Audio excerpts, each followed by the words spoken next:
And today we are going to discuss class 10th English worksheet number 20। ये आपके 24th of अगस्त 2021 की worksheet रहेगी। आज की वर्कशीट भी काफ़ी इजी इंटरेस्टिंग रहने वाली है, जिसमें हम रीड करेंगे, समझेंगे डस्ट ऑफ स्नो जो हमारी फर्स्ट पोइम है उसको। इस पोइम के पोइट हैं Robert Frost. Robert Frost America के रियलिस्टिक पोइट हुए हैं। रियलिस्टिक मतलब ये हमारी जो रियल लाइफ होती है उससे कनेक्टेड पोइम लिखते हैं। इनकी पोइम हमेशा छोटी सी होती है लेकिन उसमें एक डीप मैसेज होता है। ऐसी ही कुछ हमारी आज की पोइम है डस्ट ऑफ स्नो। उसमें मैसेज दिया गया है कि जैसा हम देखते हैं वैसे ही हमें दिखाई देता है, जैसी दृष्टि वैसी सृष्टि।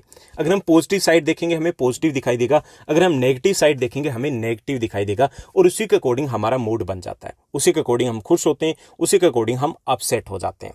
ओके, साथ ही साथ इस पोइम में कुछ बैड ओमन्स को यूज किया गया। बैड ओमन्स मतलब जैसे इसमें क्रो और हेमलॉक ट्री को यूज किया गया, जो कि बैड ओमन्स माने जाते हैं, यानी कि अशुभ माने जाते हैं। शुभ अशुभ आपने अच्छे से पढ़ा होगा। घर वाले हमारे इंडिया में बात करें तो बहुत अच्छे से हमें समझा देते हैं कि भाई बिल्ली रास्ता काट गई तो आगे नहीं जाना, किसी ने अगर छींक मार दी तो हमें शुरुआत नहीं करनी किसी काम की।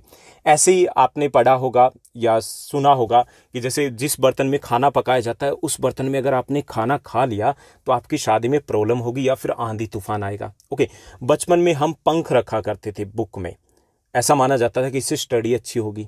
ओके, ऐसे ही एक और भी अशुभ माना जाता है या शुभ माना जाता है कि अगर घर में चप्पल या जूते उल्टे हो जाएं तो लड़ाई होगी। भाई अगर ऐसा होता तो पड़ोसी घर में मैं दंगा ना करवा देता। ऐसा कुछ नहीं होता, लेकिन मानते हैं ना। ओके, तो ऐसे ही कुछ इस पोइम में मैसेज दिया गया है कि जैसा हम देखते हैं वैसी हमारी सृष्टि होती है। ये जो खुशी है, अपसेट जो होते हैं वो हमारे ऊपर डिपेंड करता है, और छोटे छोटे पलों में भी खुशियां होती है जो पूरे हमारा मूड बना देती है, हमारी जो सारी उदासी है उसको गायब कर देती है। तो चलिए रीड करते हैं, इस पोइम को समझते हैं। तो यहाँ पे सबसे पहले मैं आपको सिचुएशन बता दूं। पोइम का टाइटल है डस्ट ऑफ स्नो। डस्ट मतलब फॉलिंग ऑफ एनीथिंग, किसी भी चीज का गिरना डस्ट होता है, धूल मिट्टी नहीं होता बिल्कुल। ओके, और यहाँ पे स्नो की बात है। डस्ट ऑफ स्नो मतलब यहाँ पे गिर रही है, स्नो गिर रही है, ठीक उसी से रिलेटेड ये पोइम है।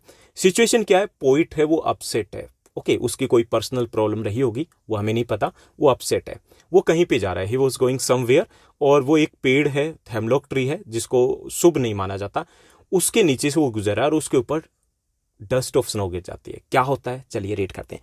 The way a crow shook down on me a dust of snow from a hemlock tree. The poet was going somewhere, कहीं पे जा रहा है, और उसी वक्त जो एक पेड़ है, कौन सा पेड़ है, हेमलॉक ट्री। हेमलॉक ट्री क्या होता है, इसको हिंदी में बोलते हैं धतूरे का पेड़। जहां पे टेम्परेचर काफी कम रहता है वहां पर ये पाया जाता है। दिखने में ये जो पेड़ लगता है वो क्रिसमस ट्री की तरह ही होता है, ठीक। तो उस पेड़ के ऊपर एक क्रो बैठा होता है, वो भी अशुभ माना जाता है ना, क्रो और हेमलॉक ट्री, क्योंकि हेमलॉक ट्री एक पॉइजनस ट्री होता है, तो दोनों को अशुभ माना जाता है। अब दोनों के नीचे से कौन जा रहा है, पोइट जा रहा है जो कि अपसेट है, ठीक। उसी वक्त उसी पेड़ से एक क्रो है, वो उड़ता है, और उसके कारण डस्ट ऑफ स्नो है, जो स्नो के कुछ कण कह लीजिए, वो उस पोइट के ऊपर गिर जाते हैं। Has given my heart A change of mood, और उसके जो डस्ट ऑफ स्नो है उसके गिरते ही जो पोइट का मूड है उसमें चेंज आ जाता है। I saved some part of a day I had rued, और उसके डे का कुछ पार्ट, जो कि पूरा दिन क्या था, बर्बाद हो गया था क्योंकि अपसेट था, उस डे का कुछ पार्ट उसका बच जाता है, बर्बाद होने से बच जाता है, क्योंकि उसका मूड चेंज हो जाता है जब वो थोड़ी सी बर्फ गिरती है। ओके, थोड़ी सी जो स्नो गिरती है उसके ऊपर। तो यहां देखिए कि छोटी सी पोएम में इसमें मैसेज दिया गया है कि छोटी छोटी चीजें उसमें खुशियां मिलती है, हमारे ऊपर डिपेंड करता है कि हम पॉजिटिव साइड देख रहे हैं या फिर नेगेटिव साइड देख रहे हैं। उसी के अकॉर्डिंग हमारी जो अपसेट है, हम सैड हैं या फिर हम हैप्पी हैं, वो डिपेंड करता है। तो ये छोटी सी पोएम थी जिसको हमने पढ़ा समझा, और इसका मैसेज हम पहले ही डिस्कस कर चुके हैं कि जो पॉजिटिविटी होती है वो हमारे आसपास होती है, डिपेंड करती है हम कैसे देखते हैं, हमारा पॉजिटिव एटीट्यूड है या फिर हम नेगेटिव पॉइंट ऑफ व्यू से उन चीज़ों को देखते हैं। अब इसी पोइम पर बेस्ड कुछ इजी क्वेश्चंस देखें, चलिए देखते हैं, सॉल्व करते हैं। यहाँ फिर जो हमारा फर्स्ट क्वेश्चन दिया गया, फर्स्ट टास्क दिया गया, find words from the poem that rhyme with the words given below.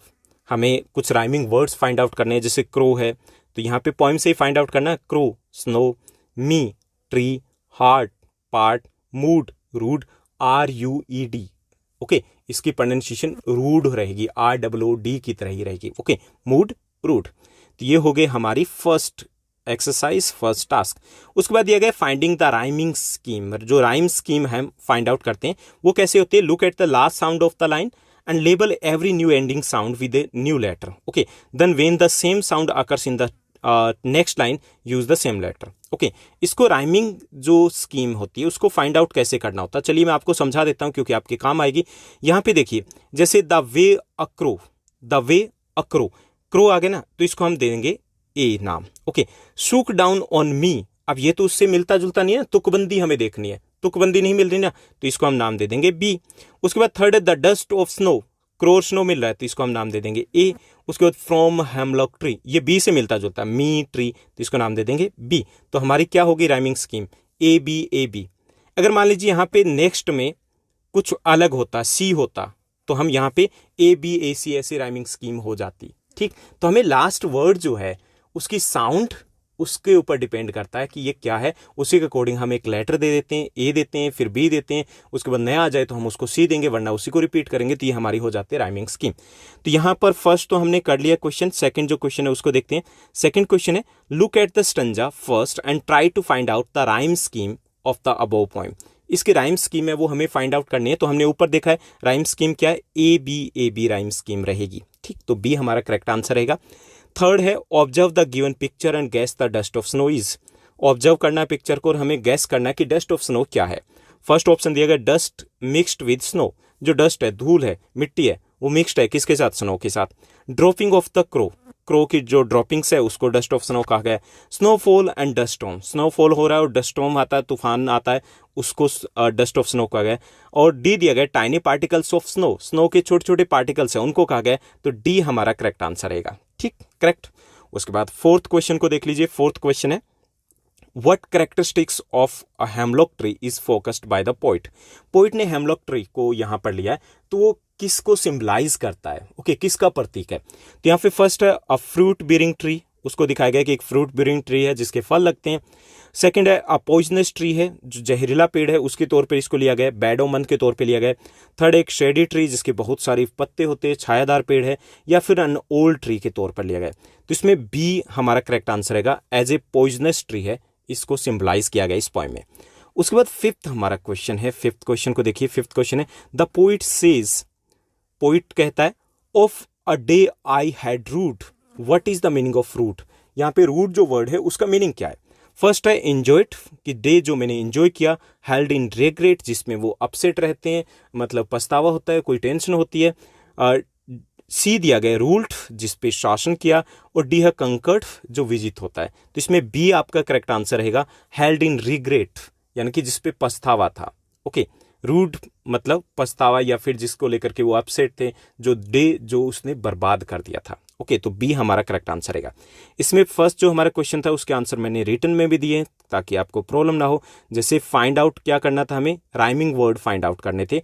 तो क्रो का स्नो होगा, मी का ट्री होगा, हार्ट का पार्ट होगा, और मूड का रूड होगा। तो ये थी हमारी आज की इजी वर्कशीट। आई होप सब कुछ बहुत अच्छे समझ में आया होगा। अगर आपको ये वीडियो वर्कशीट अच्छी लगी तो इस वीडियो को लाइक करना है, शेयर करना है, फ्रेंड्स के साथ शेयर कर सकते हो। ओके, और एक छोटा सा कमेंट भी करना है अगर एक्चुअल में ये पोएम अच्छी लगी। Thank you, bye bye, have a nice day. मिलते हैं नेक्स्ट वीडियो में।